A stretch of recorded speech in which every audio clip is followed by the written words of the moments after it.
केशव प्रसाद मौर्य 2024 में धर्मेंद्र यादव के सामने पेश करेंगे चुनौती। बीजेपी बदायूं से केशव प्रसाद मौर्य को मैदान में उतारने का बना रही प्लान।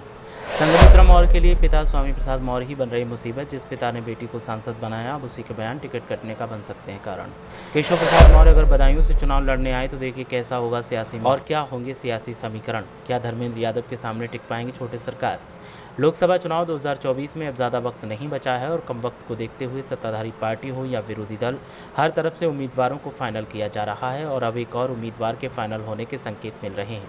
और जब से ये संकेत मिले हैं तब से हलचल और तेज हो गई। अब संकेत मिल रहे हैं कि छोटे सरकार यानी केशव प्रसाद मौर्य का टिकट और सीट दोनों को बीजेपी की तरफ से फाइनल कर दिया गया है और दावा किया जा रहा है केशव प्रसाद मौर्य बदायूं लोकसभा सीट से बीजेपी के टिकट पर चुनाव लड़ सकते हैं और सपा के पूर्व सांसद धर्मेंद्र यादव के साथ उनका सियासी मुकाबला हो सकता है। केशव प्रसाद मौर्य के जब से बदायूं से चुनाव लड़ने के संकेत मिले हैं तब से सवाल इस बात का है कि आखिर बीजेपी की मौजूदा सांसद संघमित्रा मौर्य का क्या होगा। सियासी जानकारों की माने तो संघमित्रा मौर्य के लिए उन्हीं के पिता स्वामी प्रसाद मौर्य ही खतरा बन गए हैं। जिस पिता ने बेटी को सांसद बनाया, उसी पिता की बयानबाजी अब टिकट कटने का कारण बन सकती है। चुनाव में मात्र 6 महीने का वक्त बचा है। ऐसे में बीजेपी भी केंद्र में हैट्रिक लगाने की कोशिश में प्रमुख नेताओं को अलग अलग लोकसभा सीट से चुनाव लड़ाकर मतदाताओं को साधने की रणनीति पर काम कर रही है। बीजेपी की मुख्य नज़र ओबीसी मतदाताओं पर है। इसी कड़ी में प्रदेश के उप मुख्यमंत्री केशव प्रसाद मौर्य के बदायूं लोकसभा क्षेत्र से चुनाव लड़ने की चर्चा शुरू हो गई है। पिछले कुछ समय से डेप्यूटी सीएम का बदायूं कई बार आना भी हुआ है। पार्टी के विश्वसनीय सूत्रों की माने तो डेप्यूटी सीएम केशव प्रसाद मौर्य को बदायूं से चुनाव लड़ाकर लखनऊ से लेकर पश्चिमी उत्तर प्रदेश तक के ओबीसी वर्ग के मतदाताओं को साधने का प्रयास किया जाएगा।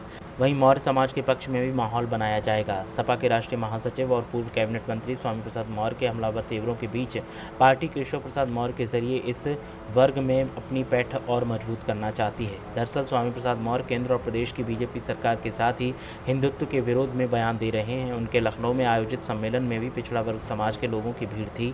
मौर्य समाज के मतदाता बड़ी संख्या में बीजेपी के साथ में हैं। ये मतदाता बीजेपी से छिटक न जाएं, इसीलिए डेप्यूटी सीएम केशव प्रसाद मौर्य को बदायूं लोकसभा से चुनाव लड़ाने की तैयारी है। इसके लिए सर्वे कराने की भी बात सामने आ रही है। हालांकि बदायूं लोकसभा सीट से सपा नेता स्वामी प्रसाद मौर्य की बेटी संघमित्रा मौर्य सांसद हैं, मगर उनके टिकट काटने की चर्चा काफ़ी समय से चल रही है क्योंकि उनके पिता स्वामी प्रसाद मौर्य बीजेपी छोड़कर विधानसभा चुनाव 2022 से पहले ही सपा में शामिल हो चुके हैं। इसके बाद से ही वो बीजेपी के राष्ट्रीय स्वयंसेवक और हिंदुत्व को लेकर निशाना साध रहे हैं।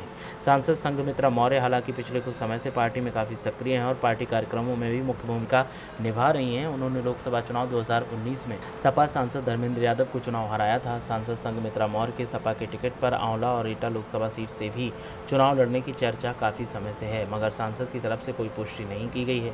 उन्होंने पिछले दिनों बीजेपी के टिकट पर बदायूं से ही चुनाव लड़ने की बात कही थी। डेप्यूटी सीएम केशव प्रसाद मौर्य ने विधानसभा चुनाव 2022 सिराथू विधानसभा से लड़ा था, मगर वो अपना दल के संस्थापक सोनेलाल पटेल की बेटी पल्लवी पटेल से चुनाव हार गए थे।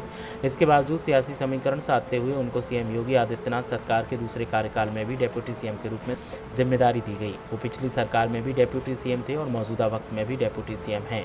अब केशव प्रसाद मौर्य को सांसद बनाकर लोकसभा भेजने की तैयारी की जा रही है। बीजेपी का प्लान क्या है ये तो वक्त बताएगा और केशव प्रसाद मौर्य को लोकसभा चुनाव लड़वाया जाएगा या नहीं, इसका औपचारिक ऐलान अभी नहीं किया गया है। लेकिन सूत्रों के हवाले से ये दावा किया जा रहा है कि बाकी तो पार्टी आला कमान को तय करना है कि चुनाव लड़वाना है या नहीं। ब्यूरो रिपोर्ट, मीडिया हलचल।